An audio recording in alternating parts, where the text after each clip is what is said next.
The Recovery Couch is made possible by the generous support of our sponsors. A special thank you to Greg Swartz at Remax Victory and Affiliates. Greg is more than just a real estate expert. He's a leader in our community who believes in helping people find their way home, both in life and in faith. If you're looking to buy or sell, connect with Greg and experience the integrity and service that he gives. We're also proudly sponsored by JB Davis at South Dayton Toyota, where community commitment and care come standard. JB and his team don't just sell cars, they support local voices that help inspire change. Together, these partners make it possible for us to keep sharing stories of redemption, resiliency, and recovery. The Recovery Couch is a true story media production, reminding you that every story matters and healing begins when we speak out loud. Hey, what's up, guys? Welcome back to the Recovery Couch. I'm your host, Brandon Couch, and we're continuing our series called Learning Together, where we're diving into all aspects of addiction. The first episode, we talked about the stages of addiction. And we talked about recovery and what does recovery look like, the recovery treatment centers and the programming that they run. Last episode, we talked about the neurobiology of addiction, or how the brain is affected during addiction, the science behind what's happening in the brain when someone's using drugs. Today, we're going to dive deeper into the brain. So, the brain is the most complex structure in the nervous system. It is estimated that there are between 10 and 1 billion neurons contained within these tissues. The brain controls and integrates all human behavior. We are born with all of the neurons that we will ever have. These specialized cells cannot be reproduced by the body. So once a cell is destroyed, it is gone for good, which is where the term that I've heard from most of my life, you're going to kill all your brain cells, comes from. Cells can also die during the natural aging process, and various drugs, especially alcohol and inhalant drugs, can destroy several thousand cells at a time. Fortunately, even if we killed off 100,000 neurons each day, we would still die with over 7 billion cells. Changes in mood and behavior which result from the use of psychoactive chemicals can be best understood when one is aware of the major structural and functional units within the brain. So let's discuss different parts of the brain. Number one, the medulla oblongata. We remember this primarily from the movie The Waterboy. The medulla oblongata is the portion of the brain which connects with the spinal column. So it's at the base of your brain. It is composed of ascending and descending nerve fibers. The medulla oblongata controls the vital centers of the brain: your breathing, your blood pressure, your heart rate, your contraction of heart musculature, the function of the gastrointestinal tract, your sleeping and your walking, your behavioral alerting, your attention and arousal. That should get some attention. Coughing, sneezing, swallowing, and vomiting. Some drugs can so severely depress these centers that death can occur, often due to respiratory failure. Such drugs include opiates and barbiturates. A complex network of nerve fibers within the medulla is known as the reticular formation. Part of this formation is known as the ascending reticular activating system, or the ARAS. For the sake of this discussion, we're going to call that the ARAS. The ARAS is involved in controlling sleeping, walking, and behavioral alerting. It also serves as a filter for incoming sensory impulses. Alcohol and other depressants block normal activity in the ARAS, while amphetamines increase ARAS activity. If nerve stimulation into the ARAS is increased so rapidly as to intensify alertness beyond normal limits, hallucinations can occur. So this is common with the use of methamphetamine, where there's so much stimulation into the ascending reticular activating system, or the ARIS. There's so much stimulation being increased so rapidly, it intensifies alertness beyond normal limits. That's why you see people on heavy stimulant narcotics, crack, methamphetamine, with wide open eyes, because the ARIS is increased so rapidly, it intensifies their alertness beyond normal limits. And that's when hallucinations can occur. Seeing people that aren't really there, seeing things that aren't really there. This can happen with both excess stimulation and severe depression of the medulla's ability to filter outside stimuli. That's the medulla oblongata. The next part of the brain we're going to study is the pons, the P-O-N-S. The pons is a rounded bulge on the underside of the brainstem, which connects the medulla to the midbrain. It contains ascending and descending nerve fibers that relay impulses among the cerebrum, cerebellum, and spinal cord. That is the pons. It connects the medulla oblongata to the midbrain, and it contains ascending and descending nerve fibers that relay impulses among the cerebrum, cerebellum, and spinal cord. The next section of the brain is the midbrain. The midbrain is a short segment of the brainstem located just above the pons. It contains bundles of nerve fibers that serve as motor pathways between the cerebrum and lower parts of the nervous system.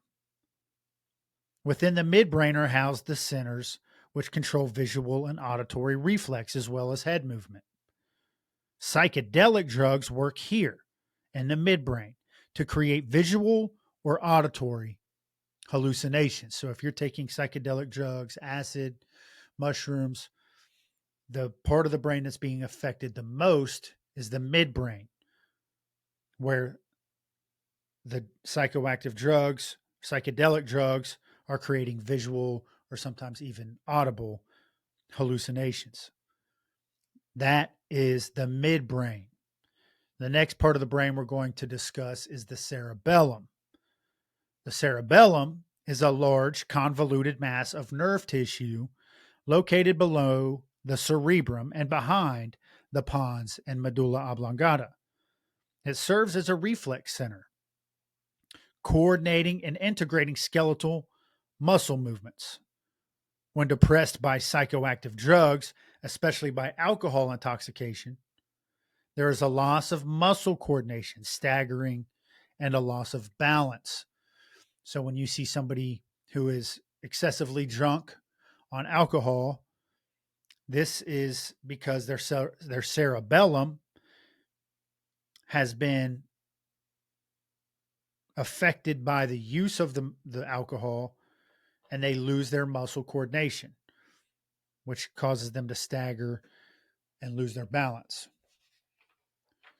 That is the cerebellum. The next part of the brain that we're going to discuss is the thalamus. The thalamus is located between the cerebrum and the midbrain. The thalamus, in conjunction with the cerebral cortex, functions as a central relay station of the brain, where all incoming sensory impulses except the smell are channeled to the appropriate regions of the cerebrum. The thalamus is also responsible for interpreting sensations as either painful or pleasurable, and is associated with body temperature and pressure. So the thalamus, if a drug is making you feel pleasure, if it's making if you're not on drugs and you feel pain, the most likely part of the brain that is affecting those feelings is going to be your thalamus. The next part of the brain we're going to discuss is the subthalamus. The subthalamus is a small area situated beneath the thalamus and above the midbrain. The subthalamus functions along with the cerebellum in controlling and coordinating motor activity. So your motor skills are all working with the subthalamus and the cerebellum and controlling and coordinating any of your motor skills, your motor activity. That is the subthalamus.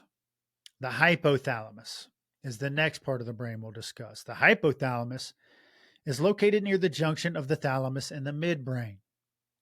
The hypothalamus function is to maintain homeostasis, which means body normal, by regulating various body activities and by linking the nervous system with the endocrine system. The hypothalamus has several important functions. The hypothalamus controls heart rate, arterial blood pressure, water and electrolyte balance. The hypothalamus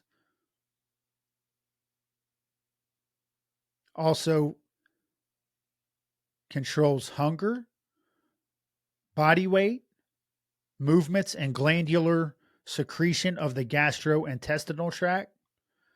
The hypothalamus also controls sexual behavior and the synthesis of neurochemical substances that stimulate hormonal production by the pituitary gland. It also functions in the regulations of emotions and behavior. So the hypothalamus is a crucial part of the brain that controls our sexual behavior, our hunger, our movements, and the regulation of our emotions and our behavior. The hypothalamus is a prime site of action of many of the psychoactive drugs. So the prime site where action occurs when someone takes any sort of psychoactive drug is the hypothalamus, which is why in often cases inhibitions are lowered. People act out sexually when they're on psychoactive drugs, especially stimulant drugs. And that, which is also why they have a change in their regulations of their moods and their behaviors and their emotions. That's why if you feel depressed and you take a psychoactive drug, something happens in your hypothalamus where all of a sudden you feel different, better, euphoric. That is the hypothalamus. The next part of the brain that we're going to discuss is the limbic system. The limbic system is actually the area where the cerebrum, thalamus, and hypothalamus interconnect. It functions in the regulation of emotions, which include fear, anger, pleasure, and sorrow. It has a significant effect on behavior, especially those aspects which promote survival. Many tranquilizing drugs, especially Librium and Valium, depress the limbic system at doses far below the dose that depresses other brain functions. Rather than being depressed, such drugs result in a tranquilizing and calming effect for the relief of anxiety. So my guess is not just Valium, but Ativan, Xanax, Klonopin, all of the benzodiazepines are going to have their biggest effect on the limbic system. The limbic system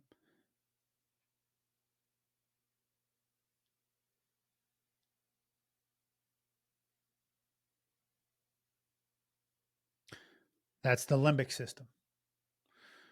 The next part of the brain we're going to discuss is the cerebrum. The cerebrum is the largest and most complex part of the brain, which contains billions of neurons as well as nerve centers that have sensory. These nerve centers also contain an association and motor functions. The cerebrum coordinates and interprets internal and external stimuli and is the site of higher mental functions such as memory and reasoning. The cerebrum is composed of two large masses of hemispheres and is divided into various lobes. These lobes and their functions are 1. The frontal lobe. This motor areas which control movements of voluntary skeletal muscles. Association areas control higher intellectual processes such as concentration, planning, problem solving, and judgment of the consequences of behavior. The next is the parietal lobes. These are sensory areas which are responsible for temperature, touch, pressure, and skin pain. Association areas function to help us understand speech and to use words to express thoughts and feelings. So whenever you hear me stutter or having a hard time processing what I'm reading to say to the camera, it is most likely because I am being affected in my parietal lobe. The next lobe is the temporal lobe, sensory areas responsible for hearing. Association areas used to interpret sensory experiences and in the memory of visual scenes, music, and other complex sensory impulses. And the final lobe is the occipital lobe. This is sensory areas responsible for vision. Association areas involved in combining visual images with other sensory input. The outermost area of the cerebrum, the cerebral cortex, is the gray wrinkled matter that would be visible if you peered inside the skull and looked at the brain. Beneath the cortex are masses of white matter, which contain nerve fibers, as well as more gray matter with neurons that relay impulses between the cortex and the spinal cord. Many psychoactive drugs affect cerebral function either directly or indirectly. Stimulants increase neuron activity, sometimes to the point of hallucinations. Depressants decrease nerve cell function, affecting concentration as well as the perception of other stimuli. If you want more detailed information on the anatomy of the brain, visit Digital Anatomist Program of the University of Washington at http://da.si.washington.edu/bin/DA/image form, and it'll give you an image on the figure of the brain, the cerebellum, the thalamus, the hypothalamus, the reticular activating systems, the cerebrum. I think I already said that, all of those different components that make up our brain. So I'm going to conclude this episode there. Just because these episodes are a lot to process, not necessarily the discussions that we tend to have when we're talking about drug addiction, but important facts to understand when we get into the neurobiology of addiction and why do behaviors change when somebody's on drugs? Why do people become unrecognizable? And maybe even help with our ability to be able to love and forgive somebody who's made a litany of poor choices when they've been under the influence of drugs or alcohol. Because the truth is that's not that person. That person when the neurobiology has been infiltrated by chemicals that change behaviors. So I hope you guys enjoyed this content. We'll be diving next time into drugs of abuse. Specifically, we'll be talking about alcohol, and then we're just going to continue through the drugs of abuse. So it's going to be a little more relative information that you would expect to talk about when you talk about addiction. Again, go check out my book, Step 4, A Journey Through Addiction. It's available through all book retailers. There's also a link in the show notes, a link in my bio where you can buy copies directly from me. Please do that. I think you'll enjoy the read. And remember, you always have a seat right here on the recovery couch.